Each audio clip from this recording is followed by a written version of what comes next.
Hey guys, मैं उदय और अब हम बात करने वाले हैं फिनोल की केमिकल रिएक्शन की। तो फिनोल की केमिकल रिएक्शन की अगर हम बात करें तो पिछली वीडियो में हमने 7 रिएक्शन को पढ़ लिया था, जिसमें हमने देखा था कि फिनोल का ऑक्सीडेशन कैसे होता है, इसकी सोटन बोमन रिएक्शन, इसकी बुचरर रिएक्शन क्या होती है। इन रिएक्शंस के बारे में हमने डिटेल से बात की थी और फिनोल की जो PCl5 के साथ ये जो रिएक्ट करता है वो किस तरीके से करता है और प्रोडक्ट क्या बनाता है, इन चीजों के बारे में हम पिछली वीडियो में बात कर चुके हैं। तो इस वीडियो में हम बात करेंगे फिनोल के नाइट्रेशन की, फिनोल के सल्फोनेशन की, फिनोल के ब्रोमिनेशन की। यानी कि ये वीडियो काफी इंपॉर्टेंट होने वाली है, क्योंकि 12th BSc या फिर MSc की बात की जाए तो ब्रोमिनेशन, सल्फोनेशन या फिर नाइट्रेशन पर हर बार क्वेश्चन पूछा ही जाता है कि फिनोल का या फिर बेंजीन का नाइट्रेशन, ब्रोमिनेशन, सल्फोनेशन कैसे होता है। इनमें से एक क्वेश्चन तो हमेशा आ ही जाता है। अगर क्वेश्चन पूछा जाता है इसकी केमिकल रिएक्शन से तो नाइट्रेशन, सल्फोनेशन, ब्रोमिनेशन, इनसे क्वेश्चन बन ही जाता है। ठीक है, तो पहले हम बात करेंगे नाइट्रेशन की, नाइट्रेशन कैसे होगा, इसके बाद सल्फोनेशन, इसके बाद ब्रोमिनेशन। तो पहले हम बात कर लेते हैं नाइट्रेशन की। तो पहले हमारी रिएक्शन है नाइट्रेशन।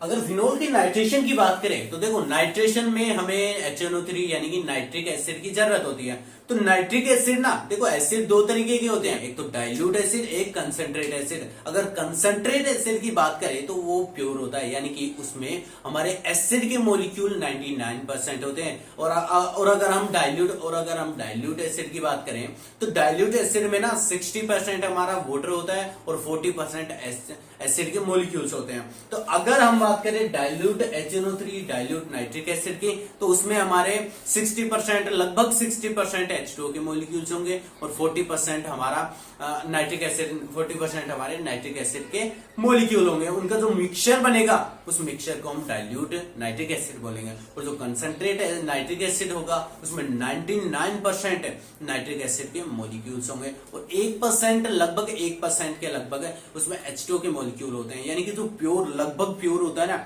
उसे ही हम नाइट्रिक एसिड, उसे ही हम कंसंट्रेट एसिड बोलते हैं। ठीक है, तो जब नाइट्रिक एसिड की बात की जाए तो दो तरीके का होता है और दोनों तरीके का नाइट्रिक एसिड अलग अलग तरीके से फिनोल के साथ रिएक्ट करता है। यानी कि अगर डाइल्यूट एसिड की बात करें और कंसंट्रेट एसिड की बात करें, इन दोनों की रिएक्शन कराएं हम, इन दोनों की जब हम रिएक्शन कराते हैं फिनोल के साथ तो हमें अलग अलग प्रोडक्ट देखने को मिलते हैं। तो पहले हम बात कर लेते हैं कि डाइल्यूट नाइट्रिक एसिड किस तरीके से रिएक्ट करता है, फिर हम बात करेंगे कंसंट्रेट एसिड की कि कंसंट्रेट नाइट्रिक एसिड किस तरीके से हमारे फिनोल के साथ रिएक्ट करेगा। तो पहले हम बात कर लेते हैं फिनोल की डाइल्यूट नाइट्रिक एसिड के साथ। तो जब हम फिनोल की रिएक्शन, ये हमारा फिनोल है OH, जब हम फिनोल की डाइल्यूट HNO3 यानी कि डाइल्यूट नाइट्रिक एसिड के साथ रिएक्शन कराते हैं तो हमें दो प्रोडक्ट का एक मिक्सचर देखने को मिलता है। OH, यहां पर NO2। ठीक है, ये क्या है, ये है हमारा ऑर्थो नाइट्रो फिनोल और ये है हमारा पैरा नाइट्रोफिनोल। ठीक है, ये पैरा नाइट्रोफिनोल, ये ऑर्थो नाइट्रोफिनोल। अगर इसकी बात की जाए मेजर प्रोडक्ट और माइनर प्रोडक्ट, यानी कि कौन सा इनमें से ज्यादा परसेंटेज में बनेगा, यानी कि जो हमारा ये मिक्सचर बनता है नाइट्रो एसिड, यानी कि जो हमारा ये प्रोडक्ट का मिक्सचर बनता है ऑर्थो नाइट्रोफिनोल और पैरा नाइट्रोफिनोल का, इनमें से ज्यादा मात्रा किसकी होगी। तो ज्यादा मात्रा की अगर बात करें तो ये होगा हमारा मेजर, यानी कि ज्यादा मात्रा इसकी बनेगी ऑर्थो नाइट्रोफिनोल की, और ये होगा हमारा माइनर, यानी कि इसकी कम मात्रा बनेगी। इसका रीजन क्या है, इसका रीजन है इसके यहाँ पर हाइड्रोजन बॉन्डिंग पाई जाती है। क्यों पाई जाती है, किस तरीके से पाई जाती है वो देखते हैं। यहाँ पर नाइट्रोजन है, यहाँ पर एक ऑक्सीजन, यहाँ पर डबल बॉन्ड ऑक्सीजन। देखो यहाँ पर जो ये ऑक्सीजन होता है ना, ये ऑक्सीजन, सॉरी यहाँ पर ऑक्सीजन, यहाँ पर नाइट्रोजन, ऑक्सीजन। ठीक है, यहाँ पर ऑक्सीजन, यहाँ पर ऑक्सीजन, यहाँ पर इसके बीच में हाइड्रोजन बॉन्डिंग पाई जाती है, और इस हाइड्रोजन बॉन्डिंग की वजह से हमारे ऑर्थो नाइट्रोफिनोल को स्टेबिलिटी मिल जाती है, और स्टेबिलिटी की वजह से ये हमारा मेजर प्रोडक्ट होता है। और यहाँ पर हाइड्रोजन बॉन्डिंग नहीं पाए जाने की वजह से पैरा नाइट्रोफिनोल हमारा कम बनता है या फिर कम स्टेबल होता है, इसलिए ये कम बनता है। तो देखो अगर हमारे रिएक्शन की बात करें ना, तो रिएक्शन में रिएक्टेंट से प्रोडक्ट की बात करें तो जो प्रोडक्ट होता है वो ज्यादा स्टेबल होता है, रिएक्टेंट होता है कम स्टेबल होता है, इसीलिए रिएक्शन होती है। हर एक चीज स्टेबिलिटी के लिए होती है। अगर हमारा प्रोडक्ट बन रहा है वो स्टेबल है, जितनी जल्दी बन रहा है उतना ज्यादा स्टेबल है। तो ये हमारा यहाँ पर प्रोडक्ट है, तो ये यहाँ पर हमारा प्रोडक्ट बनता है जिसमें ऑर्थो नाइट्रोफिनोल ज्यादा परसेंटेज में बनता है क्योंकि ये स्टेबल है। ठीक है, तो ये तब की बात है जब हम डाइल्यूट नाइट्रिक एसिड यूज करते हैं। तो डाइल्यूट नाइट्रिक एसिड देखो यहाँ पर ना हमें नाइट्रेटिंग मिक्सचर की जरूरत होती है, नाइट्रेटिंग मिक्सचर। अब ये नाइट्रेटिंग मिक्सचर क्या होता है? नाइट्रेटिंग मिक्सचर ऐसा मिक्सचर होता है जिसमें कंसंट्रेट नाइट्रिक एसिड और कंसंट्रेट H2SO4 यूज करते हैं। कंसंट्रेट नाइट्रिक एसिड और कंसंट्रेट H2SO4 मिक्स करके हमारे NO2 को प्रोड्यूस करते हैं, जो कि यहाँ पर जुड़ता है। यानी कि ऑर्थो नाइट्रोफिनोल और पैरा नाइट्रोफिनोल में जो NO2 आया है, ये NO2 हमारे नाइट्रेटिंग मिक्सचर से बनता है। अब ये नाइट्रेटिंग मिक्सचर किस तरीके से बनता है वो देख लेते हैं। देखो जब भी हमारा नाइट्रिक एसिड जो होता है वो इस तरीके का होता है, ये बन चुका है हमारा HNO3। तो HNO3 बनने के बाद यहाँ पर हमारा H2SO4 होता है नाइट्रेटिंग मिक्सचर में।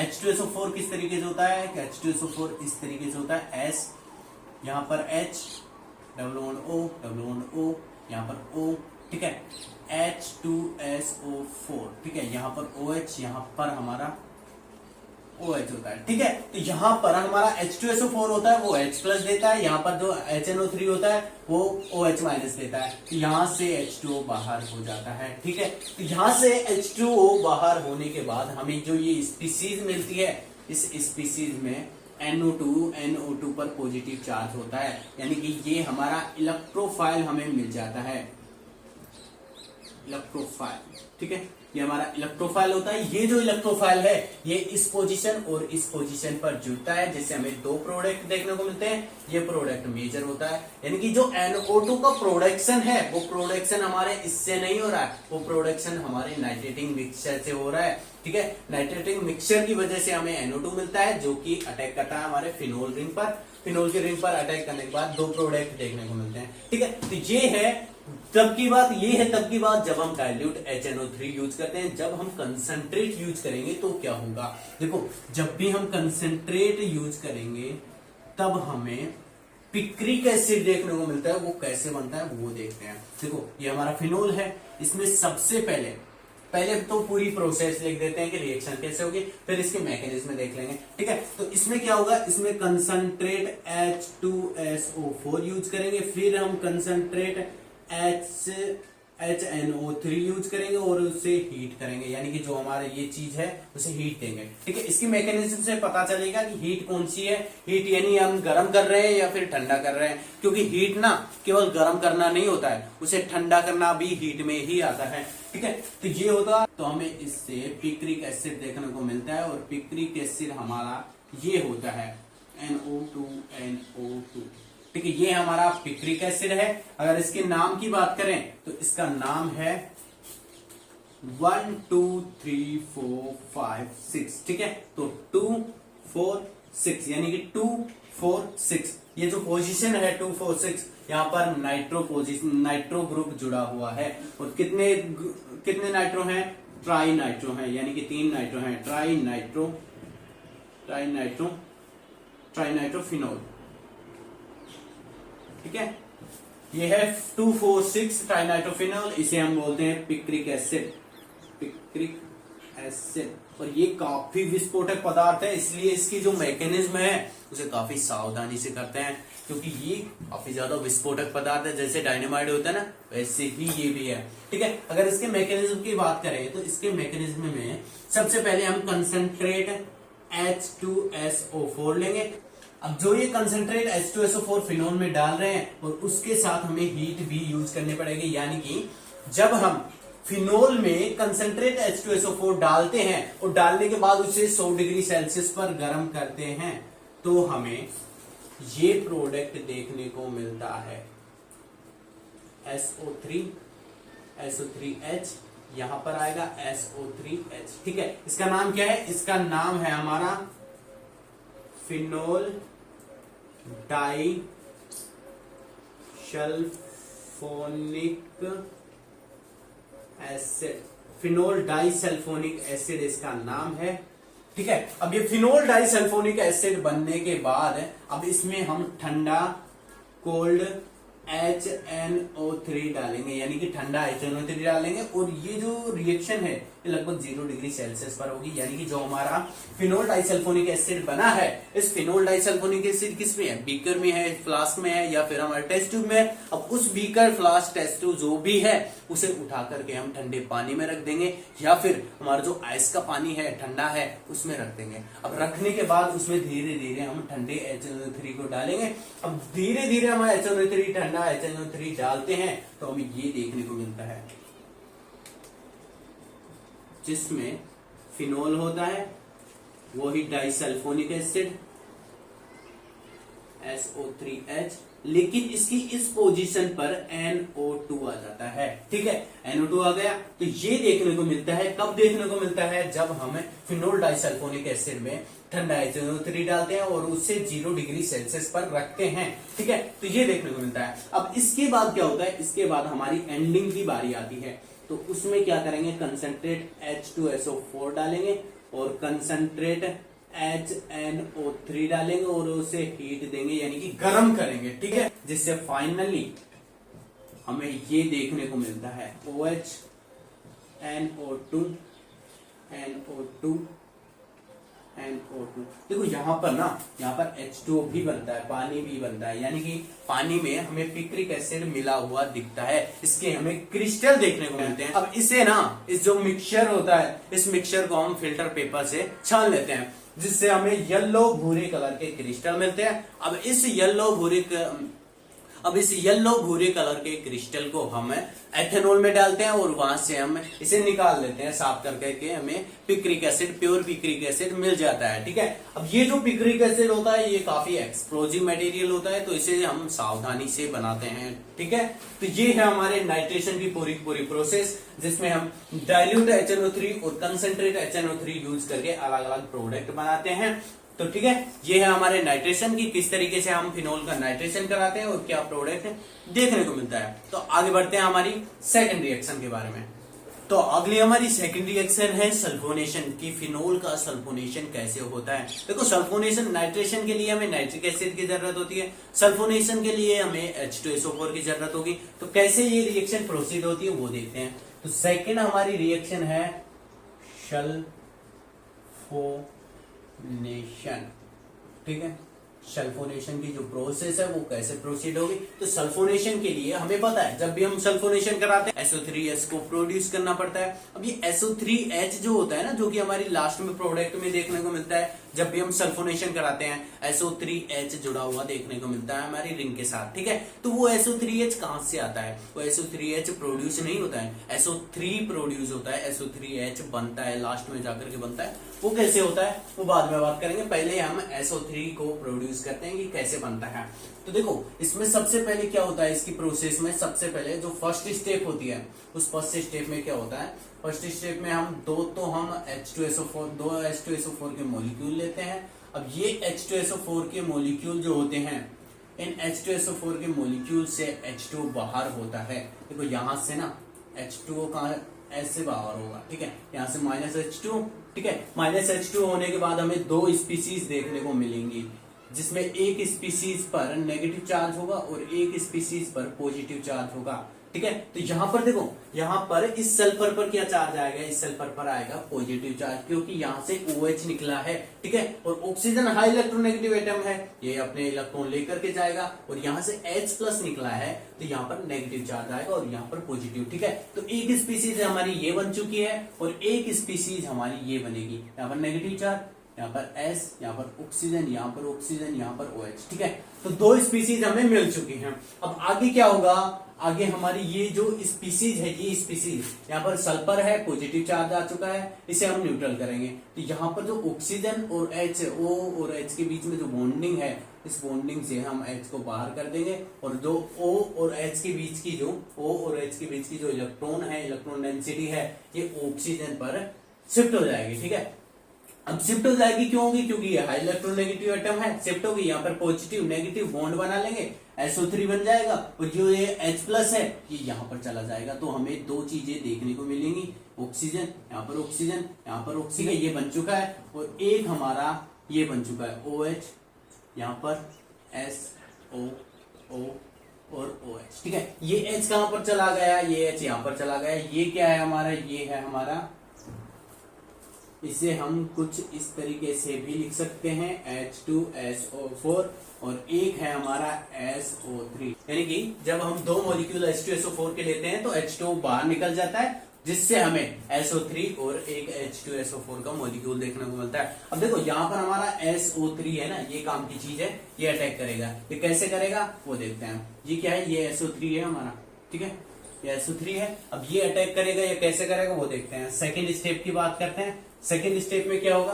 सेकेंड स्टेप में हम अपना फिनोल लेंगे, फिनोल है, ठीक है। अब यहाँ पर बेस नहीं यूज कर रहे, बेस अगर हम यूज करते हैं बेसिक मीडियम यानी कि क्षारीय माध्यम, तो यहाँ से H+ को निकाल देता, ठीक है। लेकिन हम यहाँ पर एसिडिक मीडियम यूज कर रहे हैं, तो ये जो लोन पेयर है ये यहाँ पर माइग्रेट करेंगे और माइग्रेट करने के बाद ये इलेक्ट्रॉन डेंसिटी यहाँ पर माइग्रेट, इस कार्बन पर माइग्रेट करेगी और यहाँ से हम सल्फर, ऑक्सीजन, ऑक्सीजन यानी कि SO3 पर इसे अटैक करा देंगे। यहाँ पर नेगेटिव चार्ज है, ये अटैक करेगा हमारे सल्फर पर, यहाँ पर अटैक करेगा, ठीक है। इस सल्फर पर अटैक करेगा तो हमें आगे ये देखने को मिलेगा, यहाँ पर OH, ठीक है, यहाँ पर बॉन्ड, यहाँ पर कौन आएगा? सल्फर, यहाँ पर ऑक्सीजन है, यहाँ पर ऑक्सीजन है,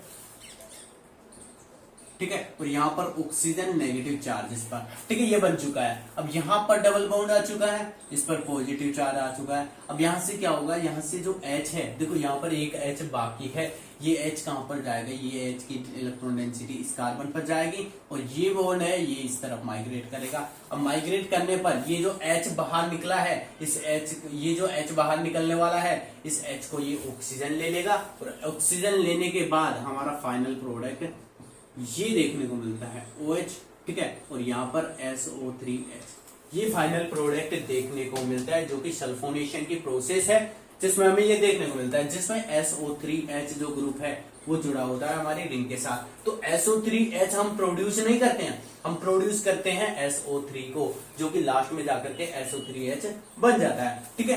तो आगे अगर हम बात करें तो इसकी अगर बात करें तो इसका नाम क्या है? Phenyl sulphonic acid. ये क्या है? Phenol sulphonic acid, sulphonic acid. देखो अलग अलग टेम्परेचर पर ना ये रिएक्शन अलग अलग तरीके से प्रोसीड होती है। जब हम लो टेम्परेचर यानी कि 50 डिग्री सेल्सियस की बात करते हैं, जब हम फिनोल की 50 डिग्री सेल्सियस पर रिएक्शन कराते हैं, वो कंसंट्रेट H2SO4 यूज करके, तो हमें उस कंडीशन में ये प्रोडक्ट देखने को मिलता है SO3H, ठीक है। लेकिन जब हम यही रिएक्शन 100 डिग्री सेल्सियस पर कंसंट्रेट H2SO4 की प्रेजेंस में कराते हैं, तो उस कंडीशन में हमें पैरा प्रोडक्ट देखने को मिलता है, ठीक है। ये जो सल्फोनिक एसिड का जो ये ग्रुप है, ये जो ग्रुप SO3H, ये पैरा पोजीशन पर आ जाता है 100 डिग्री सेल्सियस पर। लेकिन जब हम 50 डिग्री सेल्सियस पर वर्क करते हैं, काम करते हैं, तो हमें ऑर्थो पोजीशन पर SO3H देखने को मिलता है। यानी कि ऑर्थो प्रोडक्ट बनता है 50 डिग्री सेल्सियस पर और 100 डिग्री सेल्सियस पर हमारा पैरा प्रोडक्ट देखने को मिलता है। ये हमारे सल्फोनेशन की पूरी प्रोसेस है, उसकी मैकेनिज्म है, ये फिनोल की है, ठीक है। बेंजीन की भी सेम ही होती है, वही, इसे हटा दो बेंजीन बन जाएगी, इलेक्ट्रॉन डेंसिटी इधर शिफ्ट होगी, वो ही लास्ट में हमें वो ही देखने को मिलेगा, ठीक है। तो ये हमारे फिनोल की सल्फोनेशन की प्रोसेस है। आगे हम बात करेंगे इसकी ब्रोमिनेशन की प्रोसेस, ब्रोमिनेशन कैसे होता है। तो अब हम बात करने वाले हैं हमारी तीसरी रिएक्शन की, जो कि है ब्रोमिनेशन की। फिनोल का ब्रोमिनेशन हम कैसे करा सकते हैं और क्या प्रोडक्ट बनता है। देखो फिनोल का ना ब्रोमिनेशन हम दो कंडीशन में कराते हैं। एक तो फिनोल का ब्रोमिनेशन, एक हमारा कैटेलिस्ट होता है सीजियम CS, ठीक है, उसकी प्रेजेंस में अगर हम ब्रोमिनेशन कराते हैं तो अलग प्रोडक्ट देखने को मिलता है, और अगर हम ब्रोमीन वाटर की प्रेजेंस में ब्रोमिनेशन कराते हैं तो हमें अलग प्रोडक्ट देखने को मिलता है। तो ब्रोमिनेशन की इस प्रोसेस में पहले हम सीजियम मेटल के साथ मेटल की प्रेजेंस में ब्रोमिनेशन कराएंगे। तो हमारा टॉपिक है ब्रोमिनेशन।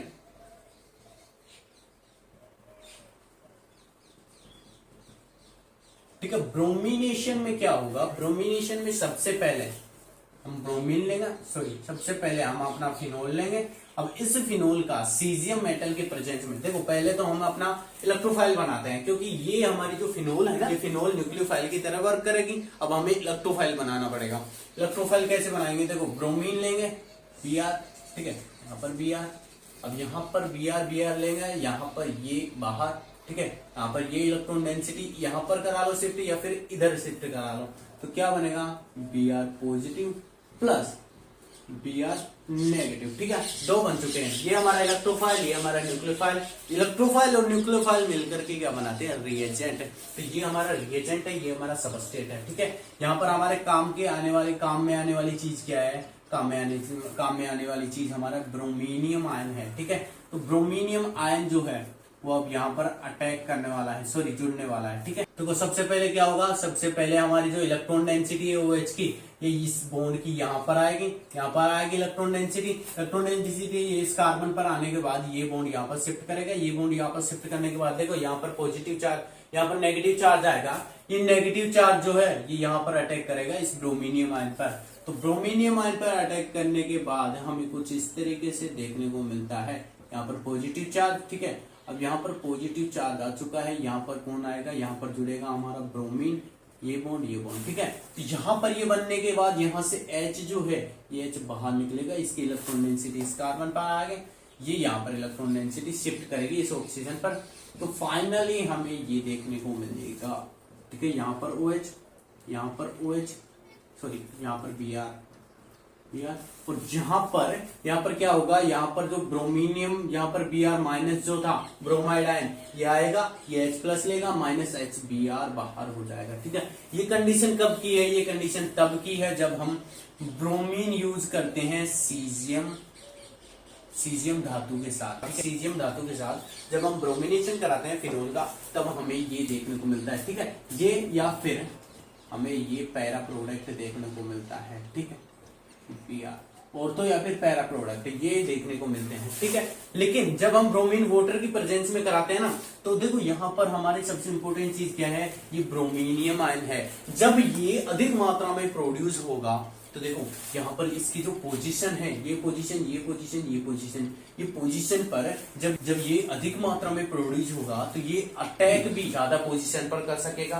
तो यहाँ पर अटैक करने के लिए ये पोजीशन है और ये पोजीशन, यानी कि दो तो हमारी ऑर्थो पोजीशन है, एक पैरा पोजीशन अटैक करने के लिए। यहाँ पर इस कंडीशन में हमारा ब्रोमीनियम आयन बहुत कम प्रोड्यूस हो रहा है, इसलिए हमारा ये प्रोडक्ट बन रहा है। अगर सोचो हमारा ब्रोमीनियम आयन बहुत ज्यादा प्रोड्यूस हो, तो उस कंडीशन में हमारा जो प्रोडक्ट होगा वो प्रोडक्ट अलग बनेगा। देखो वो कंडीशन कब जनरेट होती है, वो कंडीशन तब जनरेट होती है जब हम ब्रोमिनेशन Br2 वाटर के साथ कराते हैं, तो हमें कुछ इस तरीके से प्रोडक्ट देखने को मिलता है जिसका नाम होता है 2,4,6 ट्राइब्रोमो फिनोल। ठीक है, ये 2,4,6 ट्राइब्रोमोफिनोल देखने को मिलता है। कब देखने को मिलता है, जब हम ब्रोमीन वाटर की रिएक्शन फिनोल के साथ कराते हैं। लेकिन जब हम ब्रोमीन के साथ सीजियम के साथ ब्रोमिनेशन कराते हैं ना, तो हमें ये ऑर्थो या फिर पैरा पोजीशन पर ब्रोमीन जुड़ा हुआ देखने को मिलता है। ठीक है, तो इस कंडीशन में ना हमारा ब्रोमीनियम आयन बहुत ज्यादा प्रोड्यूस होता है,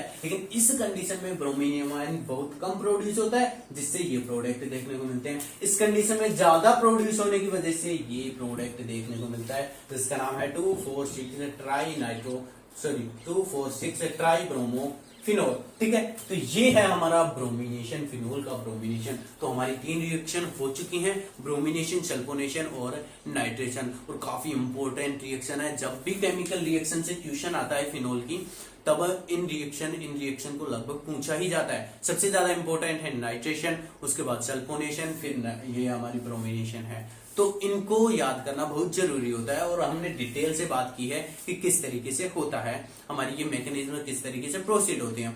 तो ये वीडियो अगर आपको अच्छी लगी तो वीडियो को लाइक करें, शेयर करें और सब्सक्राइब करें हमारे चैनल को। धन्यवाद, जय हिंद।